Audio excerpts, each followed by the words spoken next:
ஐயோ! குளிக்கிற மாரி இருந்திருந்தா முடி வெட்டாம இருந்திருப்பனே. குளிருதே. இனி எப்ப குளிக்கிறோமோ அன்னைக்கு தான்டா முடியே வெட்டணும். நல்லா குளிரு. என்ன அடேங்கப்பா. குளிருடா சாமி. இந்த மனுஷங்க அந்த குளிர்ல எப்படித்தான் குளிக்கிறாங்களோ. குளிடா.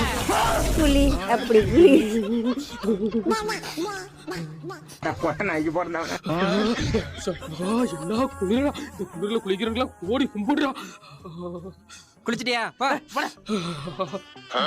ஐயோ, கிழிஞ்ச சட்டி வேற உள்ள வச்சுட்டு வந்துட்டோமே. பார்த்தா என்ன கலாய்ப்பாங்களே. குளிக்கிறீங்களா?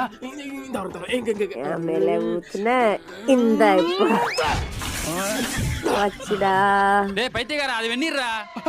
பண்ணிரா. ஆஹா, ஆத்தாடி, எனக்கு இனிமே எரிஞ்சட்டி அது மாதிரி வந்து பாப்பா. என்னமோ ஓடு ஓடு. இல்லைன்னா அவ்வளவுதான் காலி. குண்டி எலும்புலாம் வெளியில வந்துருச்சுடா. காலையில குளிச்சா